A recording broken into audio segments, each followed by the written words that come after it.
So we've heard a lot of amazing speeches, Andrew, Julie, Harry, and we're gonna have a little fun. We didn't think we'd go through the night without me defending myself. So this is the origin story according to me. So just know Hannah had no approval of these slides. So yeah, Hannah and I met in a bit of a controversial way. It was probably something similar to a storyline that was on Grey's Anatomy. I never saw the show, but probably very similar. But keep in mind there was nothing illegal about it. There was no power dynamic. In fact, ever since I met this girl, she's had all the power, total power. But really, it was just two people that the world could conspire to have meet and get together. But it does beg the question: Harvey Weinstein, Woody Allen, Dave Kitchell. Was Dave Kitchell the next prestigious Jew in line to get cancer? Well, I'll let you be the judge. Maybe I can win some people over tonight. And you'll notice this is really the only time I'll mention my Judaism throughout the weekend. Tomorrow's ceremony is non-denominational because Hannah wants to know that, me to know, starting tomorrow, the only higher power is her. So I'll talk a little bit about how we came together. So Hannah is a Westchester girl, hailing from Katona, but she was born in New York City. She attended Brearley, which is an all-girls school, and she was 2 degrees of separation from Kevin Bacon, actually. She was very, very good friends with her daughter. The only degrees of separation I have from Kevin Bacon are that Kevin Bacon and Hugh Jackman were in X-Men together, and my mother assaulted Hugh Jackman in the streets of New York. And that is a true story. You need to ask her about that. And though I tend to feel that I've adopted the Southern charm, I most identify as a Jersey boy. Yeah, Jersey. Where I am 2 degrees of separation from any Bollywood star.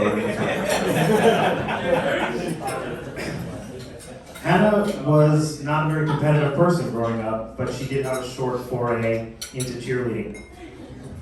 Meanwhile, I feel I was very, very competitive growing up. I settled on tennis because it was the only sport I could beat my siblings in. Andrew had my number in just about everything: basketball, football, soccer, and Stephanie had my number, I think, in volleyball and competitive bullshit. And here is Peter telling Hannah, we're going away for the weekend. Paulette is on her way. Paulette was her nanny growing up, and she couldn't be her, unfortunately. But basically, when I asked her how she was growing up, she said that she was well-adjusted. She had her independence fostered. She grew strong, even though she really wanted a sibling to complain about Peter, her mother, and especially her stepmother, Ellen. Meanwhile, Francis working. David, it's time to poop, so your tummy will kind of walk you to the bathroom. When Hannah asked me how I was when I was a child, I said I was not annoying. But I think it was in my genes. Hannah would always tell me about her attic parties growing up. No one really knew what happened, but we hope to learn more in season 2. This is a picture of her actual attic parties growing up in her mother's attic, where she still won't tell me what exactly happened. By comparison, I feel like I had a pretty tame growing up, mainly because I only did half the things that Vadim had asked me to do. The only wild party I really remember was chasing after our dog Muggsy with Nicole with a pack of bologna. We were completely gone. Okay. And Hannah graduated from John Jay in Katona. I'm a Hawk alumnus. We got a couple of J.P. Stevens Hawks here. And in graduating from college, Peter told Hannah, go anywhere you want. And she had the full list of colleges all over the U.S. where she could go to. She took an amazing trip around the U.S. and was totally enamored with the coastline, but certainly enthralled with the party scene that New Orleans had to offer. And she went to Tulane. Meanwhile, Francis, stay close, David. What if you're telling this? So I was given a few options of where to go to school. Basically, anywhere within driving distance that she could come and take me to the bathroom. I enrolled at the University of Maryland. Like my hero. Hannah was really happy to go to a top 50 school, but most importantly, the #1 party school in the nation. Her daily activities seemingly involved Nina, Claire, Lindsay, and Sam, with 4 times a week trips to the Boot, which is a very, very famous college bar. Agricultural studies. She tells me that she slept through most of her classes, and her usual attire was sweatpants. Meanwhile, I was more like the girl on the left here. I hit the books pretty hard while most of my friends were partying. And even though I was a pain in the ass med student, I still have great friends from college here that still put up with me. And again, not limited by the constraints of Going to the bed? going to bed. Hannah went to another continent for her medical school, which would never happen with me. Again, found a coastline she loved and ended up at the University of Queensland, where still her attire had not changed. She spent nights singing with Scott on the bed and learning how to poorly exchange money in Bali with Jason. Meanwhile, I was in Philly, known for gritty and cheesesteaks, which explains my current physique. I spent 4 years in New York, next slide. And I was tired of living in a 200 square foot apartment. That was really what it is. I think Andrew mentioned it was the weather. That had some play. But the juice wasn't worth the squeeze. And I dreamed of a better life in the South. And some of my fellow colleagues from med school also fled to the South for a better life. I ended up at Ochsner, one of the major health systems here. And for the first few years, had a tough time learning how to adjust to the Southern lifestyle. Very, very different than the Jersey. And it just so happens that Hannah, after finishing her first 2 clinical years at the University of Queensland, Australia, did her last 2 clinical years at Ochsner, where I was already a very well-established heart surgeon. And finally, her attire did change eventually. And this is actually the outfits she wore so frequently when I met her was a polo shirt, a headband, and boat shoes. It was an interesting choice of shoes. But I remember I was so unbelievably taken by how smart she was, well-spoken, poised. It was just amazing to see, and I'm still taken aback at those factors. But come on.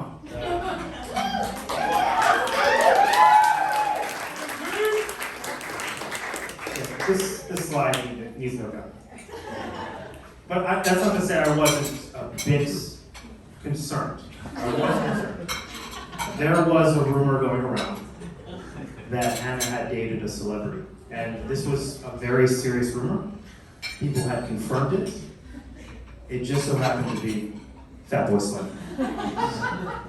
I was a little confused by this. I thought maybe, well, in one chance I have a chance because he's older, much older than I am. And I was about 6 years older than Hannah, so I figured that was on my side. But could I really provide her the lifestyle that this British DJ with a $20 million net worth could provide? Of course, this was a false rumor. I had to find out the hard way by asking her directly. But in retrospect, it wasn't that far off. Both of her parents had actually dated celebrities.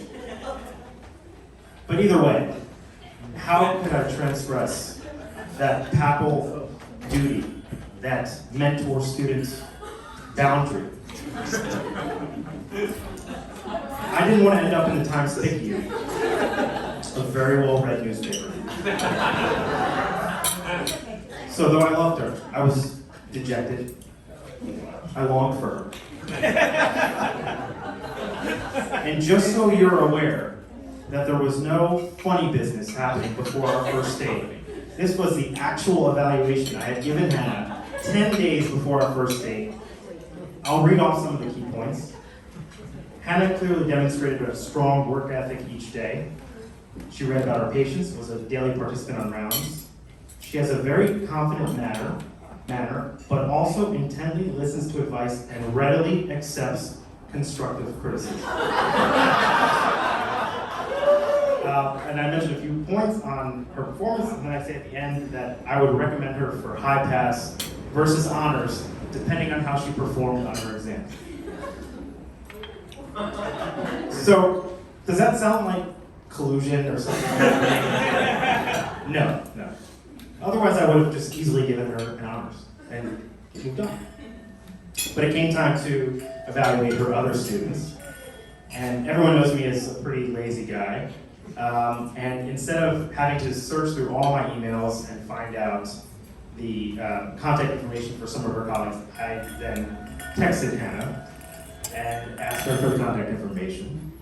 And this, of course, led to a bunch of texts back and forth. And it got to the point where I was super excited just to see her name on my phone. And it was during one of our conversations that she wrote this question. What is your favorite happy hour spot? And you know what happened then? Red flag. This is a girl that spent 4 years of her life sleeping through class and partying with some of the craziest girls I've ever met. This is a picture of her as well. But obviously there was something up with that question. Why would she ask me as a hospitalist? I was a boring hospitalist. I didn't know anywhere to party. So it was eventually then that I had asked her out on a date. She had sent me one of the first text she sent me was, I do have one deal breaker. And she sent me, this is the actual picture she sent me, a picture of Ollie that she had just gotten, I think 4 or 5 months before our first date. But what she really should have sent me is, I have one deal breaker. Because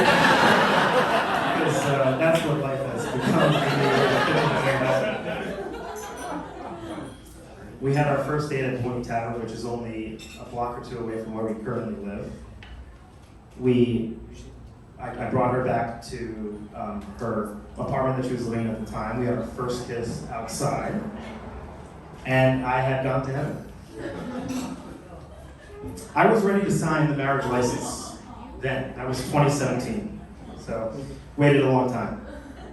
I remember I called Francis Ward until I said, I'm done dating. You remember that call? Yeah. I said, I've met the one, I don't need to date anymore ever again. And I pulled out all the stops for Hannah. Courtside seats to games, rooftop party. I took her to New York to see Julie. Took her to all the fancy restaurants. I even dressed up as Elvis for Halloween, and that was her hero growing up. And come on, I took her to Europe within the first 2 months of knowing. That's showing the stops. That's a sign. So, this is where I have to speak from the heart, actually, yeah. Hannah, you've been the best thing that's ever happened to me. I'm just the luckiest guy in the world, honestly. And I hope I can make you feel lucky as well. All right?